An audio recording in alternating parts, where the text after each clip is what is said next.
Teaching भी करना, शायरी भी करना और एज ए जर्नलिस्ट भी काम कर रहे हैं। बहुत ज़्यादा मैंने आपका सोशल मीडिया पे भी देखा है, कोई डिस्पेंसरी भी चला रहे हैं। इसके अलावा कोई कमेटी भी बनाई हुई है, तंजीम भी बनाई है, साथ स्पोर्ट्स मैन भी है। ठीक है, तो ये सारी चीज़ें और विद फैमिली किस तरह मैनेज करते हैं, इस बारे में कुछ हमारे नाज़रीन को आए ना डिटेल से बताएं। दिल में एक दर्द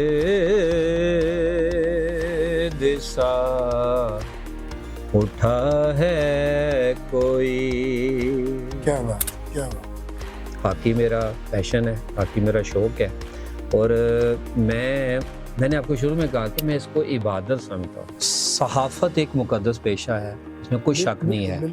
जब आप एक नज़रिए के तौर पे, एक मकसद के तौर पे आप किसी इशू के ऊपर बात करते हैं, उसकी रिपोर्ट करते हैं, किसी मसले की निशानदेही करते हैं, आपके पीछे आपकी नीयत क्या होती है?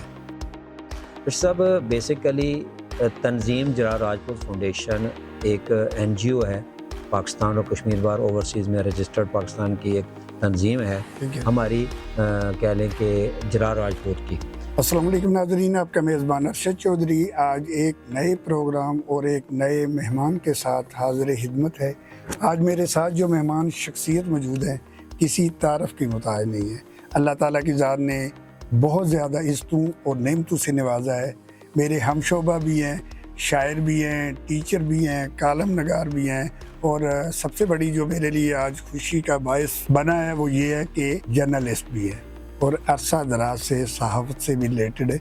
इनसे आपकी मुलाकात कराते हैं। जनाब मोहतरम अल्ताफ़ हुसैन याद साहब, अस्सलाम वालेकुम। वालेकुम अस्सलाम। सर कैसे मजाज हो? अल्हम्दुलिल्लाह। मैं आपका बहुत ज़्यादा मशकूर हूँ, आपने अपने कीमती टाइम में से मुझे टाइम दिया, आपकी आमद का बहुत बहुत शुक्रिया। जी अच्छा साहब, आपका शुक्रिया, ARP चैनल का शुक्रिया जी, बहुत शुक्रिया, थैंक यू। बड़ा अच्छा लगा जी। प्रोग्राम की तरफ आते हैं। जी जी।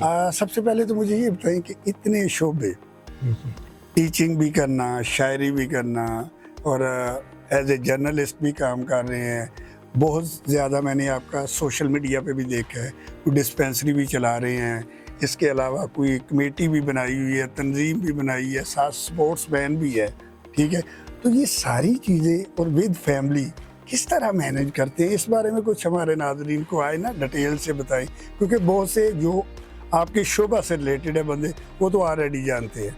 ठीक है, कुछ लोग ऐसे भी हैं जो सिर्फ एज ए समाजी कारकुन या आपका जो स्कूल का है उस हवाले से, लेकिन इतनी डिटेल से जितना मुझे आज पता चला है, मैं चाहता हूँ कि हमारे जो नाजरीन देखने वाले हैं वो भी जान सके कि अल्ताफ़ हुसैन जो याद है क्या क्या काम करते हैं और किस तरह करते हैं। इस बारे में ना मुख्तसर सा कुछ हमारे नाजरीन को बताएं आज। जी अच्छा साहब, बहुत शुक्रिया।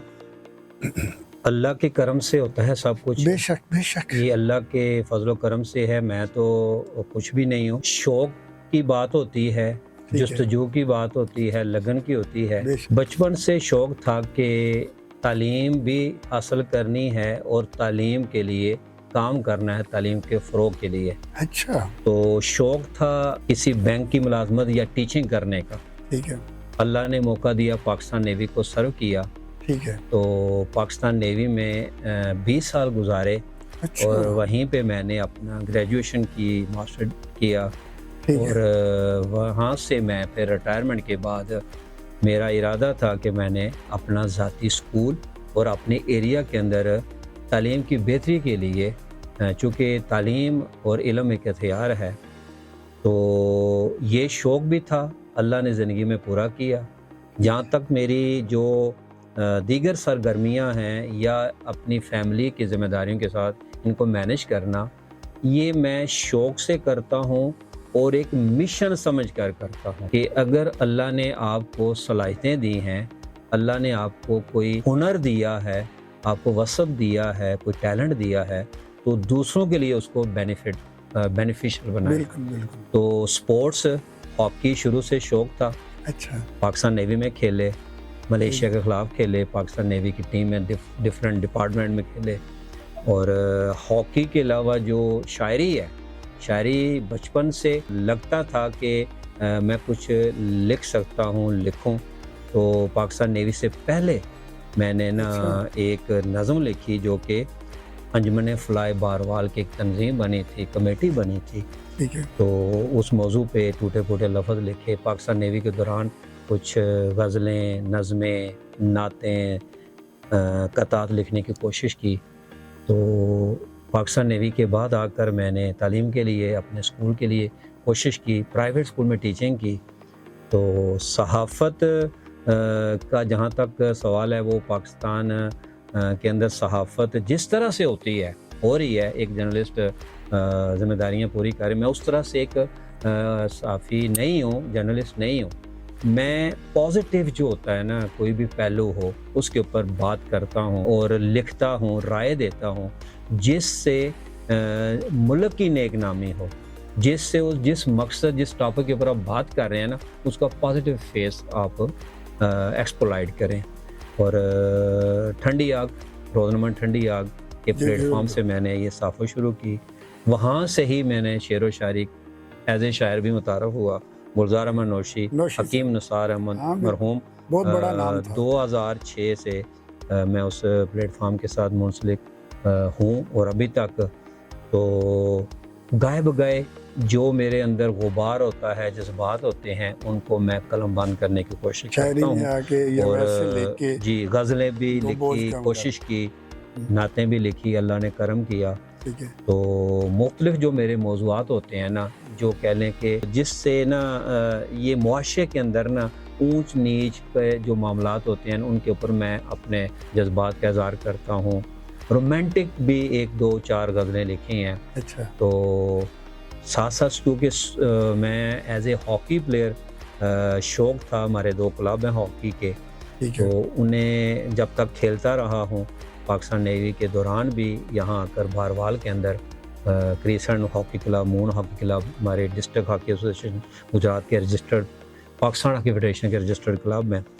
तो उस शौक़ को भी जारी रखा है कि अगर आपके टाइम से, आपके किसी अमल से दूसरों को फ़ायदा हो और ख़ासकर नौजवानों को इस तरफ लेके आना, मैं उसको इबादत समझता हूँ।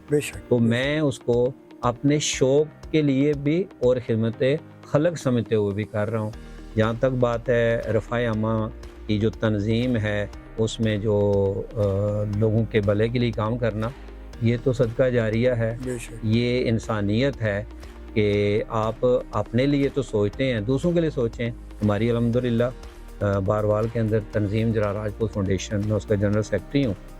तो एक हमारी फ्री डिस्पेंसरी है जहाँ पे एक डॉक्टर बैठते हैं, 3 दिन के लिए फ्री मेडिसिन प्रोवाइड की जाती हैं, बाकायदा उसका एक सिस्टम है।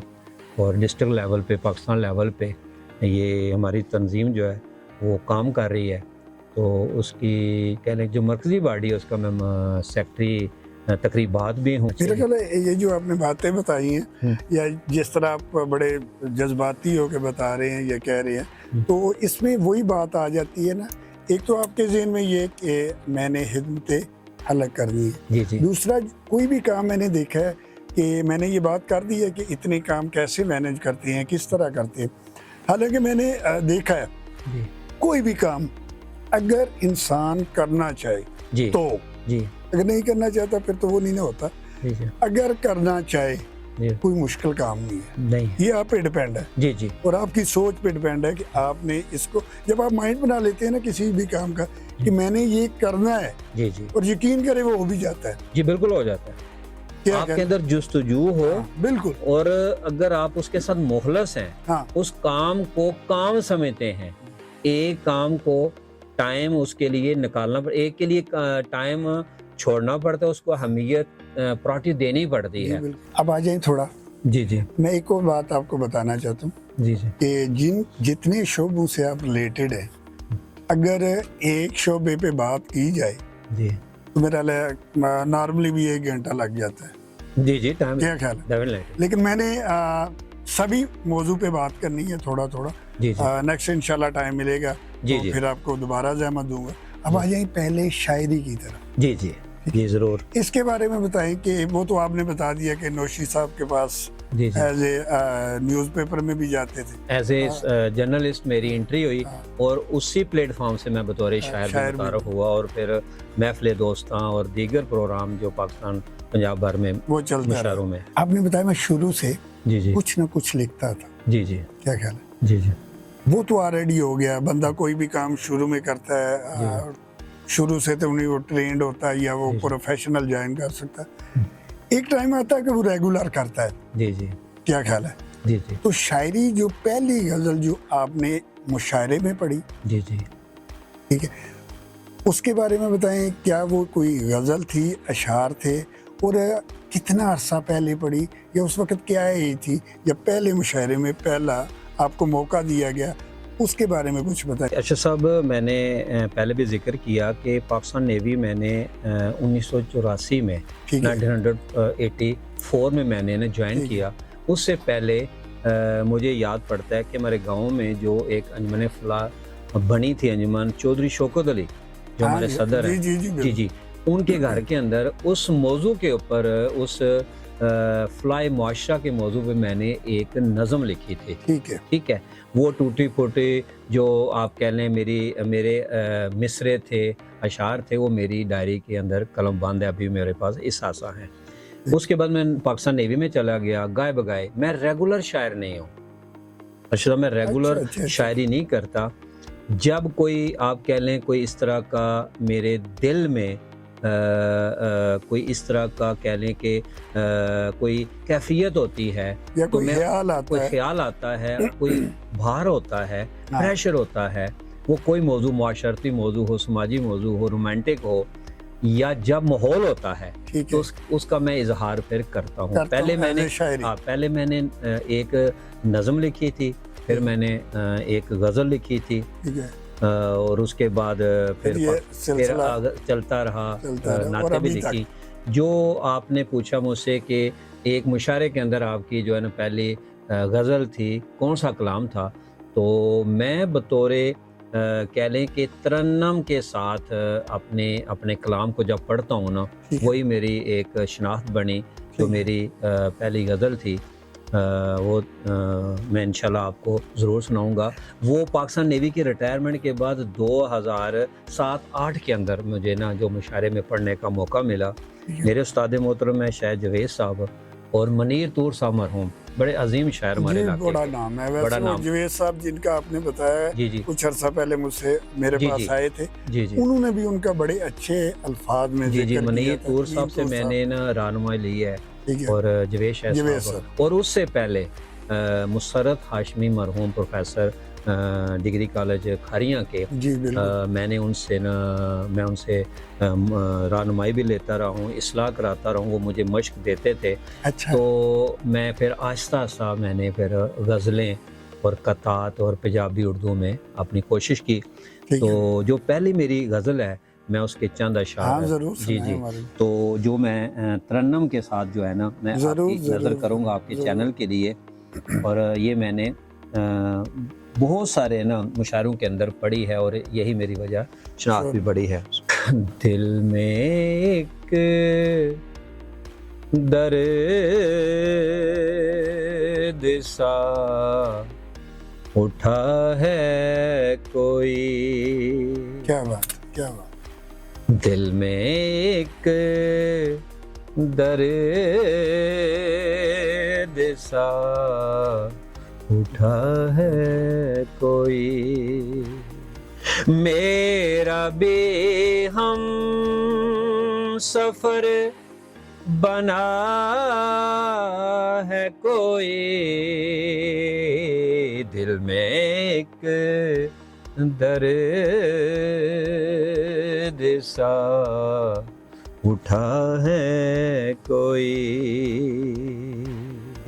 पहली वहशत से जान नहीं छूटी, पहली वहशत, पहली वहशत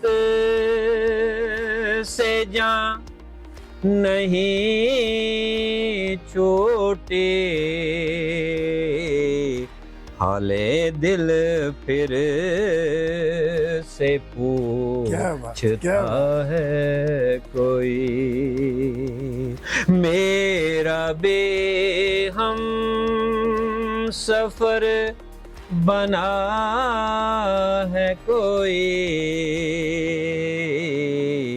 प्यार शायद इसी को कहते क्या बात, हैं, प्यार शायद इसी को कहते हैं, प्यार शायद इसी को कहते हैं, राख बरखा का बज उठा है कोई, मेरा भी हम सफर बना है कोई, दिल में एक दर्द सा उठा है कोई। क्या बात है, बहुत अच्छा। अब आ जाएंगे, ये जो शायरी है, जी जी, आपकी नज़र में शायरी है क्या, इस बारे में कुछ बताइएगा। अच्छा सब, शायरी जज्बात का इजहार है, ठीक है। और जब आपकी कैफियत जो अंदर की है, जब अल्फाज के अंदर, बयान के अंदर बाहर निकलती है और एक नज़म और ज़बत के तहत निकलती है, दूसरों पे जब असर होता है तो उसको शायरी कहते हैं। मैंने ये भी सुना है कि बहुत सारे लोगों का ये भी गुमान है जी कि ये जो शायर लोग होते हैं जी, बड़े आशिक मजाज होते हैं, इस बात में कितनी सदाकत है, ये कुछ बताइएगा। देखें जी, अपनी एक राय है हर किसी की। शायर के लिए उसका मशूक होना ज़रूरी नहीं है, ठीक। और मशूक से मतलब जो है ये नहीं है कि आपको किसी से इश्क है, आप उसको याद करते हैं, प्यार करते हैं। उल्फत, मोहब्बत और जो उनस है ना, वो किसी से भी हो सकता है, और वो ज़रूरी नहीं है कि इश्क और इस तरह के मामलात के ऊपर जो कलाम लिखा जाए उसी को शायरी कहते हैं। आपका जिसके साथ एक ताल्लुक़ कायम हुआ है, वो इखलास का है, हिजर का है, वसाल का है, उल्फत का है, मोहब्बत का है, गुस्से का है, जिस तरह का भी है, वो जो कैफियत है ना, वो शायरी है। और इश्क और माशूकी की जो बातें हैं ना, इसको जनरल लैंग्वेज के अंदर लोग इस्तेमाल करते हैं। जी बस मुझे फ़लाँ से इश्क हुआ और मैं उसके हिजर में, उसके दुख में ना, हाँ जी, शायर बना हूँ। कोई शायर जो है ये नहीं है किसी के से आपका मुशायका हो जाए, इश्क हो जाए तो वो शायर होता है। ठीक हो गया, जाहिर है शायरी करते हैं। जी जी, ठीक है। बंदा जिस शोबे से रिलेटेड होता है, जी जी, उससे रिलेटेड जो भी बंदे होते हैं, यानी कि आप शायर हैं, जितने भी शायर हैं, उसमें साबका देख लें, मौजूदा दौर के देख लें, कोई ना कोई शायर आपका फेवरेट होता है। बिल्कुल क्या ख्याल है? ऐसा ही है। तो आपका जो शायरा या शायर, जी जी, कौन से फेवरेट हैं जिनको जब फारग होते हैं जी तो जी, कभी पढ़ते हैं या देखते हैं, उनके बारे में कुछ बताइएगा। लामा इकबाल से बड़ा कोई शायर बिल्कुल। यकीनन हर शायर हो, अदीब हो, अल्लाह ने जिनको ये फ़न और विरसा दिया है, बड़े मोतबर नाम हैं, मेरे पसंदीदा भी हैं, और चूँकि मुफ़क्किर पाकिस्तान हैं, हाँ, बिल्कुल। ठीक है, वो लामा इकबाल से अगर एक मेरे जैसा शायर भी मुतासर ना हो और उनकी शायरी से वो कुछ सबक हासिल ना करे और उनकी बात ना करे, तो मैं समझता हूँ उससे शायर कहलाने का हक नहीं है। लामा इकबाल ऑफ कोर्स मेरे हर लिहाज से पसंदीदा हैं, फेवरेट हैं। और मैं जो अभी फॉलो कर रहा हूँ अपने इलाके का एक बहुत बड़ा नाम, इंजीनियर जवेद शाह साहब, जो मेरे उस्ताद मोहतरम भी हैं, और उनके अंदर जो शायरी का फ़न है, विरसा है, उससे मैं भी मुस्तफ़ीद हो रहा हूँ। बहुत सारे शायर हैं, ठीक है। जब भी कोई किसी शायर का मुझे कलाम मेरे दिल पे असर करता है, मैं उसको ज़रूर समझता हूँ कि उसके अंदर शायरी की कोई वसफ़ सिफत है। बहरहाल मेरे जो उस्ताद हैं वो शायद जवेद साहब हैं, और डॉक्टर लामा मोहम्मद इकबाल ऑफ कोर्स हमारे रहनुमा हैं, हमारे लीडर हैं, बहुत बड़ा नाम है। मैं उन्हें फॉलो करता हूँ और उन्हें पढ़ने की और उनकी फ़िक्र, उनके पैगाम के ऊपर चलने की कोशिश करता हूँ। अब आ जाइए थोड़ा स्टडी की तरफ। जी जी। ये तो आपने बता दिया कि मुझे शौक था, फिर आपने बताया कि हमने स्कूल बनाया, ठीक है। मुझे ये बताएं कि आपका जो स्कूल है उसका क्या नाम है? एक ही ब्रांच है या इसके अलावा और भी ब्रांचें हैं? इस बारे में भी कुछ हमारे नाज़रीन को बताइएगा। जी जी। अरशद साहब, मेरे स्कूल का नाम है द विलेज स्कूल सिस्टम, ठीक है। जो बेसिक इसका थीम है, कॉन्सेप्ट है, जो मेरा इस नाम के रिलेटेड या इसके मीनिंग से आप अंदाज़ा लगा लें कि जिस तरह the city school, the educator school, Pakistan के जो बड़े चैन सिस्टम स्कूल हैं, जदीद मयारी स्कूल सिस्टम है, मैंने कोशिश की है कि देहात के अंदर उस लेवल की, उस मयार की जो एजुकेशन है वो देहात के अंदर हम दें। द विलेज स्कूल सिस्टम मैंने 2010 के अंदर इसको बाकायदा अपने गांव बारवाल से इसका आगाज़ किया। और जिस तरह बाबू कहते हैं शहर के होते हैं, स्कूलों से पढ़ के बड़े फ़ख्र से कहते हैं हमने ना the city, beacon house, garrison, बड़े बड़े स्कूल पढ़ के ना आके वो अपना फ़ख्र से बताते हैं।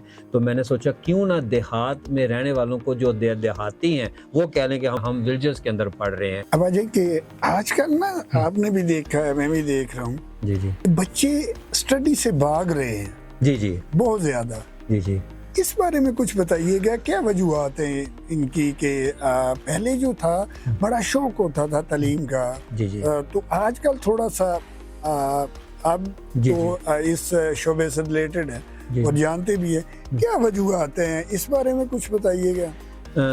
अच्छा साहब, नौजवान नस्ल का बच्चों का तालीम से दूर होने की एक तो वजह ये है कि बहसीत कौम, ठीक है, बहसीत आप कह लें कि अब वालिदैन की सबसे बड़ी जिम्मेदारी होती है बच्चों की तालीम और तरबियत और अच्छी परवरिश। ये जिम्मेदारी है तमाम वालिदैन निभाने की कोशिश। हमारा अलमिया ये है कि हम तालीम को फोकस नहीं करते, ठीक है, तालीम के ऊपर इन्वेस्टमेंट नहीं करते, तालीम को हम सेकेंडरी जो है ना, आप कह लें कि एक प्रायोरिटी है कि सेकंड जो है ना इसको तरजीह देते हैं। ओवरऑल बात कर रहा हूँ, जो शहरी इलाके हैं या मखसूस इलाके हैं वहाँ पे तालीम के ऊपर फोकस है, वालिदैन का भी है, सोसाइटी का भी है, वहाँ पे स्कूलिंग है, सिस्टम है। और हमारे जो एरियाज़ के अंदर तालीम के ऊपर फोकस उस तरह से हैसियत वालिदैन नहीं है, ठीक है, जिसकी वजह से जो स्टूडेंट्स हैं ना वो शॉर्टकट ढूंढते हैं। वो स्कूल को एक कह लें कि 8 से 10 साल स्कूल जाना, बड़ा होना, होशियार होना और यूरोप जाना, उसको ना उनकी प्रायोरिटी है, ठीक है। एक मेरी नज़र में एक फैक्टर ये है, वालिदैन कहते हैं कि जी स्कूल पढ़ के कौन सी जॉब मिलेगी, डॉक्टर बनेगा, कौन जो है ना इंजीनियर बनेगा, पहले पाकिस्तान में जॉब मिलती कहाँ है। ये हम ना इस तरह की फीलिंग रखते हैं बहसीत सोसाइटी और वालिदैन। और बच्चे जब सुनते हैं ना, वो स्कूल को टाइम पास करने का, उस पीरियड को पूरा करने का ज़रिया समझते हैं, पूरी लगन और जुस्तजू, एक विजन और प्लान नहीं होता। एक वजह ये है। दूसरा सोशल मीडिया का दौर है, मोबाइल है, उसके ऊपर जो आप कह लें कि जो इंफॉर्मेशन है, जो नॉलेज है, एक बच्चे को मोबाइल को ऑपरेट करना, मोबाइल के सिस्टम को, सॉफ्टवेयर्स को, नेट को, गूगल्स को, सोशल मीडिया को, वो बड़े आराम से उसको मिल जाता है इल्म। वो कहता है मेरे पास सब कुछ है, ठीक है। तो मैं इसको समझता हूँ कि हैसियत कौम, वालिदैन को ना बच्चों को ये नहीं कहना चाहिए कि आप डॉक्टर ही बनोगे, आप इंजीनियर ही बनोगे, आप वकील बनोगे, जर्नलिस्ट बनोगे पढ़कर, तो वो कहते हैं कि बाहर हमने भेजना है।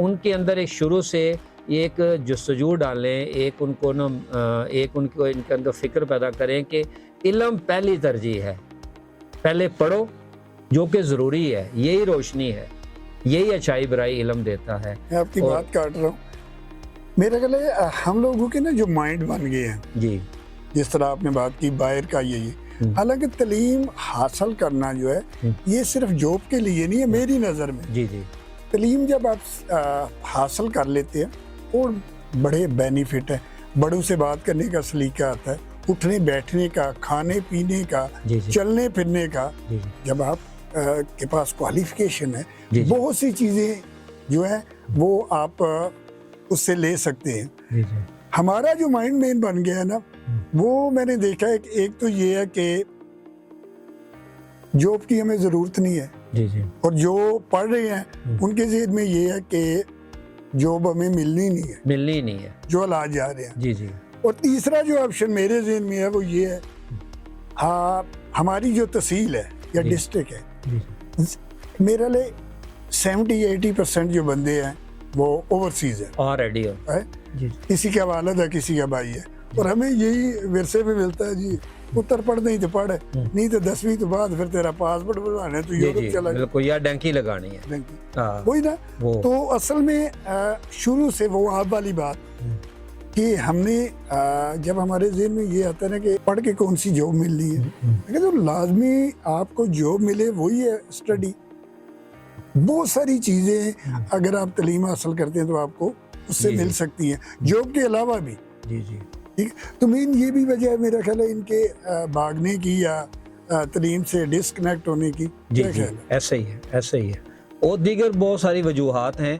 अर्शद साहब, जब तक हम अपना गोल सेट नहीं करेंगे, वालदैन जैसे अपने बजट की प्लानिंग करते हैं अपने किचन को चलाने के जी, लिए, अपने बिल्कुल। घर को रन करने के लिए, सबसे ज़रूरी है कि आप अपने बच्चे की जो एजुकेशन है ठीक है, उसका एक बजट बनाएं, उस ठीक है। पे इन्वेस्ट करें, फाइनेंशियली इन्वेस्ट ना करें, टाइम इन्वेस्ट करें, उन्हें गाइड करें, ठीक है, उनके साथ रिलेशन इस तरह से रखें कि उन्हें बावर करवाएं कि ये जो इल्म है, तालीम है, जो आपको हमने स्कूल में आपको डाला है, आपको ये बहुत ज़रूरी है कि ये पहला फेस है लाइफ का, ठीक। ये आप हासिल करें। हम आपके गार्डियन हैं, हम आपके सपोर्टर हैं, और उस जो बजट आप प्लान करते हैं बतौर पेरेंट्स, जब बच्चों को पता होगा कि मेरे पेरेंट्स मेरी तमाम ज़रूरियात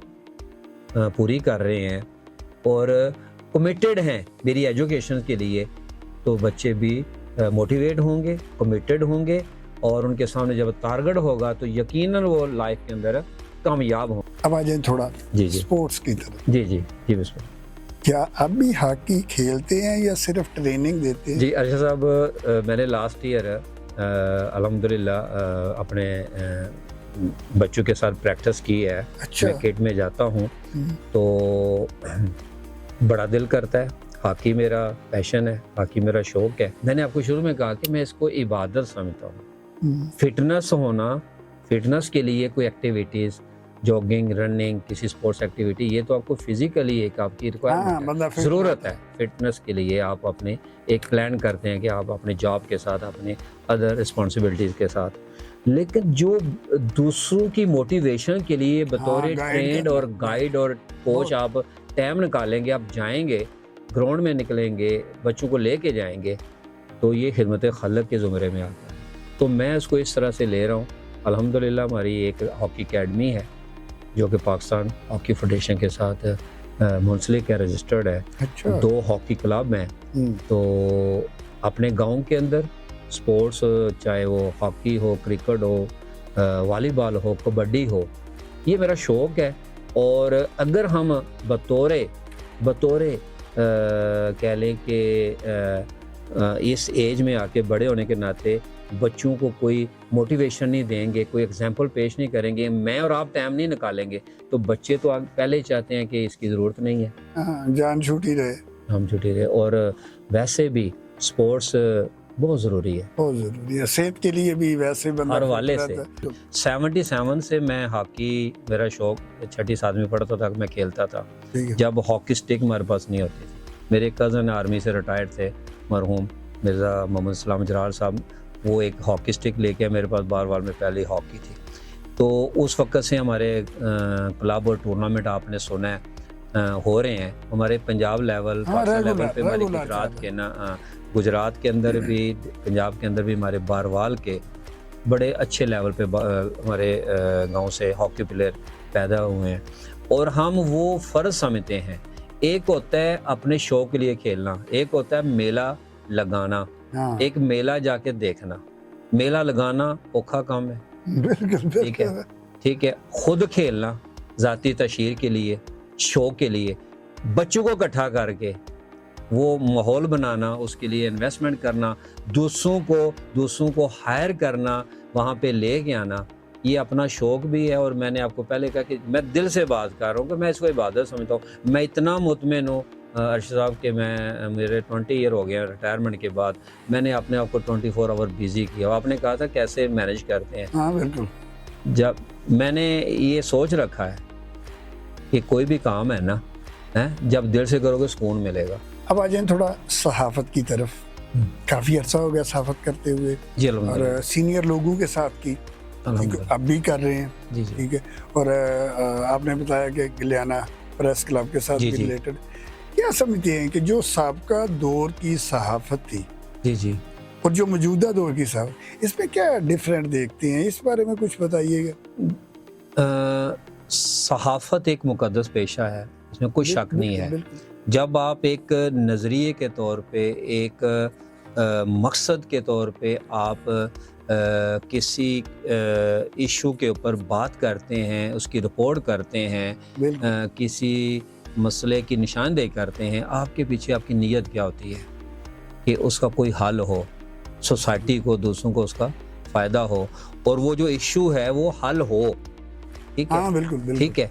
पहले जो मैंने आपको पहले अर्ज़ किया कि मैं रेगुलर साफ़ी नहीं हूँ, ठीक है। मैं कहता हूँ कि आप उस मसले को उसकी निशानदेही करें, उसको हाईलाइट करें, लेकिन साथ सलूशन भी बताएं। नेगेटिविटी को हाईलाइट करके सेंसी हेजी को फैला के अगर उससे नुकसान हो तो ऐसा ना करें। तो पहले जो लोग, आप कह लें कि मुझसे पहले या मैंने जो अपने ज़िंदगी में देखा है, वो अपनी कमिटमेंट दिखाते थे, वो मसाइल को हल करने के लिए रिपोर्टिंग करते थे। अब हम ज़ाती तशहीर के लिए, ठीक है, उसके पीछे हमारे कुछ धड़ेबंदियाँ, ज़ाती मफाद, ठीक है, पब्लिसिटी के लिए उसकी आड़ के अंदर रिपोर्टिंग करके मकसद हल करना होता नहीं है, इशू को, मसाइल को हल करना नहीं होता। तो कमिटमेंट जो होती है ना, वो पहले कमिटमेंट थी, अब वो नहीं है। अब चूँकि इसका रेंज वसी हो गया है, ठीक है, print media, electronic media, social media, अब हर किसी के पास अपना मोबाइल है और हर कोई अपने जज्बात का अपने अंदाज से इजहार करके ना कहता है कि मैं सहाफ़त कर रहा हूँ। पिछले दिनों एक सीनियर जर्नलिस्ट आए हुए थे, उनसे भी मैंने इसी तरह बात चलती गई, तो उन्होंने कहा आजकल सहाफ़ी बनना बहुत आसान हो गया, आपकी जेब में मोबाइल है, एक अच्छा निकालें, मोबाइल बात लें करें। हाँ, अच्छा, और ग्रुप ज्वाइन कर लें, जी जी, वहाँ से न्यूज़ पिक करें, इधर से ये करें और जनाब रात को भेज दें। बात क्या ख्याल है? जी जी इसमें मैं ये भी देख रहा हूँ कि कुछ अगर सहाफत का मेयार डाउन हुआ है, जी जी इसके पीछे एक वजूहत मेरे ज़हन के मुताबिक ये भी है, क्योंकि सहाफत का एक मेयार है, जी जी एक सिस्टम है, एक नाम है। जी जी क्या ख्याल है? जी जी तो मेरे ख्याल है एक वजह ये भी है। जी जी। देखें जी, इदारे के जो उसका सरबराह है, चीफ एडिटर है या मालिक है, उसने अपने इदारे को चलाने के लिए वो हाँ। मुख्तलिफ जो ज़राए हैं, सोर्सेज हैं, उसको रन करने के लिए उसने तो उसका इस्तेमाल करना है।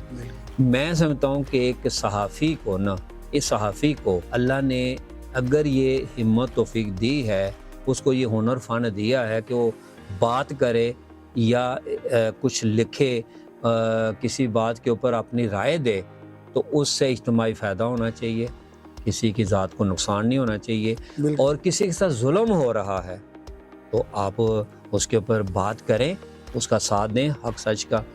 अगर आप ज़ाती तशहीर के लिए किसी और की आड़ के अंदर, किसी और मकसद या नज़रिए के तहत अगर आप कोई रिपोर्टिंग कर रहे हैं, तो ये मैं कहता हूँ कि ये सहाफ़त भी नहीं है और मकसद फिर आप वो लफ्ज़ मैं अब यहाँ पे इस्तेमाल नहीं करना चाहता। मेरा ख्याल है अच्छी कि बेहतर यही है हाँ। कि आप ऐसी अगर सहावत कर दे, उससे बेहतर आप उसको छोड़ दें। छोड़ दें क्या ख्याल है? जी, छोड़ दें। अब आ जाए लास्ट पे, आपने बताया डिस्पेंसरी का, जी जी ठीक है। एक तो ये मुझे बताएं कि कौन से डॉक्टर साहब उधर बैठते हैं, जी जी। और ये सिर्फ आपने अपने गांव के लिए बनाया है या इसके अलावा कोई इर्द गिर्द से भी कोई बंदा ऐसा आ जाता है जिसके जो अफोर्ड नहीं कर सकता?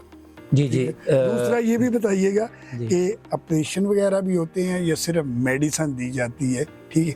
ये भी थोड़ी डिटेल बताइएगा ताकि हमारे जो अहले इलाका है देखें तो उनमें कुछ ऐसे लोग भी होंगे जो, आप जानते हैं आजकल जो हालात है, जी जी। ठीक है, तो अगर आप उस हवाले से कुछ अच्छी गाइडलाइन या कुछ उनकी हेल्प कर सकते हैं ताकि वो प्रोग्राम देखें और उनका अगर कोई मसला है तो आपकी वसासत से वो इसको हल कर सकें। जी अरशद साहब, बड़ा अच्छा आपने सवाल भी पूछा और इस पहलू को उजागर करने की आपने कोशिश की है। आपके चैनल के तवज्जुह से अगर किसी को मेरी इंफॉर्मेशन से वहाँ किसी पेशेंट को किसी ज़रूरतमंद का फ़ायदा हो तो आपको भी उसका फ़ैसला मिलेगा और हाँ, मेरे लिए भी बिल्कुल। बड़ी एजाज़ की बात है। सब बेसिकली तंजीम जरार राजपूत फाउंडेशन एक NGO है, पाकिस्तान और कश्मीर बार ओवरसीज़ में रजिस्टर्ड पाकिस्तान की एक तंजीम है, ठीक है, हमारी कह लें कि जरार राजपूत की, जो कि काफ़ी अर्सा से ना रफ़ाए अमा के मुख्तलिफ प्रोजेक्ट्स को चला रही है। तो बारवाल के अंदर हमारी जो झैली तंजीम है, तंजीम जरार राजपूत फाउंडेशन बारवाल गुजरात, मैं उसका बतौर जनरल सेक्रेटरी, ठीक है, तो हमारा बाकायदा कह लें कि 50+ हमारे जो फैमिली के ना लोग उसके मेंबर हैं और बाकायदा एक सपोर्ट करते हैं, उसका एक फंडिंग सिस्टम है, बाकायदा एक तरीका बनाया हुआ है। लाएमल एक सिस्टम है। तो हमारी डिस्ट्रिक्ट की जो बॉडी है तंजीम जरार राजपूत फाउंडेशन डिस्ट्रिक्ट गुजरात, उसकी जो बॉडी है राजा रशीद जरार एडवोकेट जो कि प्रेसिडेंट हैं, ठीक है, वो उसको हमें हमारी निगरानी करते हैं। ये हमारे ने 4 डिस्पेंसरी जो है ना चल रही हैं डिस्ट्रिक्ट गुजरात के अंदर, जिसमें एक अच्छा। बारवाल के अंदर है, ठीक है जी। ठीक है, जलालपुर जटा के अंदर 2 काम कर रही हैं हम्म, और एक गुजरात के अंदर कर रही है बाग बावा, और चौथी जो है वो बारवाल के बार अंदर बार है। मेन जो हमारा मकसद है कि जो डिज़र्विंग पेशेंट्स हैं, पब्लिक इन रिस्पेक्ट ऑफ के जराल राजपूत हैं, किसी भी कबीले से, किसी मकबा फ़िक्र से, किसी भी इलाके से, बारवाल से, गिरदोनवा से, कहीं से भी आकर कोई भी पेशेंट वहाँ से डॉक्टर को चेकअप करवा सकता है, जो कि फ्री होता है। अच्छा, ठीक है। मैं वो आपकी बात जी कर, जी ये ये सब- कितने दिन डॉक्टर साहब बैठते हाँ जी। हैं और टाइमिंग भी जी बताइए, टाइमिंग अर्शद साहब 3 दिन के लिए डॉक्टर साहब आते हैं। कौन कौन सा डे है? जी जुमेरात, जुम्मा और हफ्ता, हफ्ता। और MBBS डॉक्टर हैं, ठीक है, डॉक्टर इसरार अजमत साहब, ठीक है, ठीक है जी। मेडिकल स्पेशलिस्ट है, जी अभी स्पेशलाइज वो कर रहे हैं, ठीक ठीक है। तो साथ एक नर्सिंग स्टाफ है, ठीक है, फ्री चेकअप की सहूलत है, ठीक है। फ्री मेडिसिन हैं। टाइमिंग टाइमिंग जो है वो सेकेंड टाइम यानी कि आप कह लें कि 4 बजे से लेकर 6 बजे तक इस वक्त जो टाइमिंग है, ठीक है। और टेस्ट शुगर का, वेट का, ब्लड का, ये जो टेस्ट हैं ये भी हम साथ फैसिलिटेट करते हैं, फ्री, ठीक है, फ्री होता है, ठीक है। और जस्ट आप कह लें कि टोकन फीस है 100 रुपीज़, 100 रुपया 100 रुपये टोकन फीस है, टोटली। नॉट कंपल्सरी, अच्छा, इजी। एक कोई पेशेंट है और हमने कभी कोई डेफिनेट नहीं किया कि ये कौन आ रहा है, जो आता है उससे हम कोशिश करते हैं कि उसे बेस्ट सर्विस प्रोवाइड करें। और अल्हम्दुलिल्लाह कि वो ना बारवाल चौक के ऊपर जो हमारा दविल जो स्कूल सिस्टम है ना, हाँ बिल्कुल, फ़िलहाल उसके अंदर एक साइड पे उस हमने ना एलोकेट किया है, ठीक है, साइड एलोकेट किया है, डिस्पेंसरी के लिए स्टोर है और डॉक्टर के लिए वहाँ पे डॉक्टर साहब आते हैं। और हमारे गांव से ना और गांव के बाहर भी काफ़ी लोग आकर उससे फ़ायदा उठा रहे हैं। जहाँ तक बात है कि इसको जो है ना यहाँ पे मज़ीद कोई ऑपरेशन या इससे बड़ी कोई मेडिकल की सहूलत, अर्शद साहब हमने यहाँ पे 3 से 4 कैंप अरेंज किए हैं। अच्छा, ऑई फ्री कैंप का हमने अरेंज किया 2 दफ़ा, ठीक ठीक है, है। शुगर फ्री कैंप का अरेंज किया है, ठीक है, जिसमें मेडिसिन फ्री दी गई हैं, ठीक है। आपके बेगा ऑप्टिक्स जो है, हमायूं साहब हैं, दीगर उनका स्टाफ है, 2 दफ़ा वो कैंप हमें ना उन्होंने ना लगा के दिया, वहाँ पे लोगों को सहूलत दी है, फ्री चेकअप किया है लोगों को, उनके ना जो ग्लासेस हैं जो डिज़र्विंग पेशेंट्स हैं उनको ना इनके भी दिए हैं, ड्रॉप्स दिए हैं। हम गाय बगाए ना कैंप्स लगाते रहते हैं और मुख्तलिफ डॉक्टर्स का, पैरामीटर स्टाफ का, मेडिसिन का अरेंज करते हैं। पिछले दिनों में उमर बशीर हॉस्पिटल लाला मूसा ने ना वहाँ पे फ्री ब्लड टेस्ट का कैंप जो है ना नौजवानों की ग्रुपिंग के लिए ब्लड टेस्ट वहाँ किए गए हैं, ग्रुप बनाए गए हैं और कार्ड दिए गए हैं उनको, ठीक है। तो हमारी इस प्लेटफॉर्म से हमारी कोशिश है कि लोगों की खिदमत की जाए, इंसानियत के भले के लिए काम किया जाए, और आने वाले दिनों में हमारी कोशिश है कि हम अपने इस डेज़ भी बढ़ाएं, टाइम भी बढ़ाएं और भी मज़ीद स्पेशलिस्ट जो डॉक्टर्स हैं, सहूलियात हैं, वो इलाके के लिए लेके आएँ।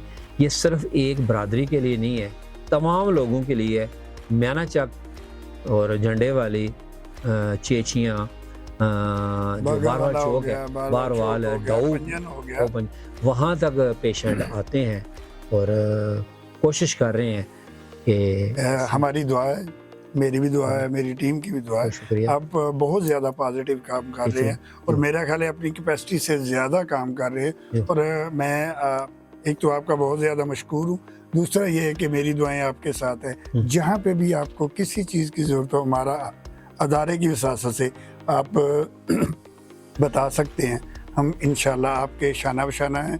और बहुत सारी बातें अभी बाकी रह गई हैं। जी, मैं आपकी इजाज़त से एक ज़रा ऐड करूँ आपकी क्लोजिंग से कि ये हमारा जो है ना, ये एक बाकायदा इसकी ना एक एग्जेक्टिव बॉडी है, ठीक है, सुप्रीम कौंसिल है, जिसके 15 जो है ना अरकान है। हमारी जो कह लें कि हमारे प्रेसिडेंट हैं मास्टर रहीमुल्लाह साहब, मास्टर रहीमुल्लाह जलाल साहब जो कि रिटायर्ड हैं, वो हमारे प्रेसिडेंट हैं बारवाल की, और मिर्ज़ा मोहम्मद लियास साहब फाइनेंस सेक्रेटरी हैं, और मिर्ज़ा आशिक अली जलाल साहब जो नायब नाज़िम हैं। दीगर मैंने चूँकि अब 3 से 4 नाम लिए हैं, तो ये इतना बड़ा प्रोजेक्ट मैं अकेले नहीं चला रहा, मुझे सिर्फ उसकी जो कह लें कि वहाँ पे स्कूल के साथ उसका सेटअप है, थोड़ी तो मैं लुक आफ्टर करता हूँ। सूबेदार इम्तियाज़ साहब हैं, मिर्ज़ा इसाक जलाल साहब हैं, मैं उनके नाम लेना इसलिए ज़रूरी समझता हूँ कि इन तमाम लोगों की उसके अंदर एफ़र्ट्स हैं, उनकी इनपुट्स हैं, उनकी सपोर्ट है। मास्टर नदीम साहब हैं, कारी नईम अब्बास साहब हैं, मेहताब साहब हैं। जी कुछ लोग वो जो ये जानते थे कि अल्ताफ़ हुसैन याद एक शायर है, एक टीचर है, इसके अलावा कुछ नहीं है, वो भी आज बहुत कुछ जान गए होंगे। क्या ख्याल है? तो बातें बहुत है, जी, थोड़ा टाइम का होता है जी, तो मुझे बहुत सारी मालूमात मिली है। मैं आपकी आमद का बहुत बहुत मशहूर हूँ, आपकी आमद का बहुत बहुत शुक्रिया।